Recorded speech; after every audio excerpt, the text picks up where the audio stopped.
What's up, everyone? Welcome to the Power Play with CJ. I just want to focus in on the latest from Boedker and what the skilled Danes' future could be in or out of the Valley of the Sun.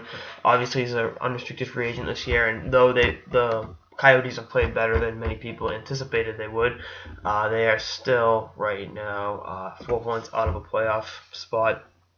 In a pretty tough Pacific Division that, for all its faults, actually has been been a pretty big gauntlet as of late.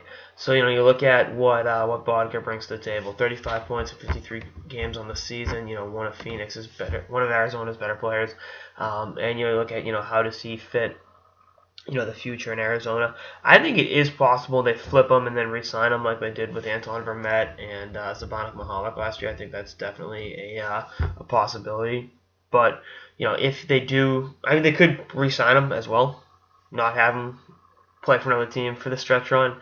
But you look at teams that could use this skilled left wing, and given the fact they don't grow on trees, I mean I think you look at I think for my money Nashville could use them. They're 28th in scoring, so definitely you could add a guy like that at the deadline. That could give you a nice shot in the arm. I think the New York Islanders as well. I know they're looking heavy on defense, but they're looking heavily to improve their defense. But you put Boedker on line with Tavares. I think that's an interesting dynamic there that definitely should be considered by the Islanders. Definitely kick the tires on them.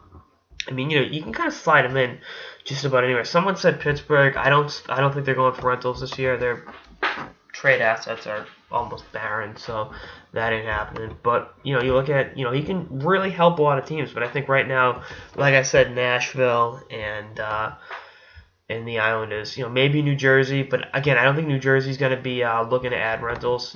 They're playing above They're kind of like Phoenix. They're playing above expectations this year, but is it worth giving up assets for a rental player? No, I think they'll kick the tires on a guy like Drouin, but I think they're thinking long term in Jersey, and they should. They got a good young nucleus there. Maybe trade a couple of veterans here and there, add some more assets, but I don't think Jersey's going to be going too heavily for the rentals. But it's a buyer's market this year. Teams aren't going to be giving up first rounders like crazy like they were last year. It's partially because this is a pretty good draft, but the thing is giving up a number like even Chicago. I know they won the Cup over Met, but you gave up a number one for him, and I know he played very well in the final for them, but the guy's worth the number one and Dahlbeck.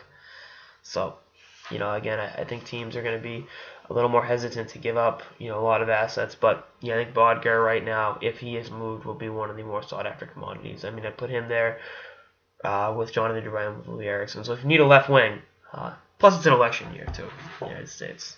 The joke sucked. I don't know why I made it. But if you need a left wing, there's three pretty good ones. So two good ones, one with some potential, and in Drouin. But we'll see how it all shakes up. And again, I think it's possible he gets traded, then re-signed to Phoenix or Arizona this summer. Anyway, that's all I got this episode of the Power Play with CJ. Stay tuned for episodes for the season and beyond. Later, guys.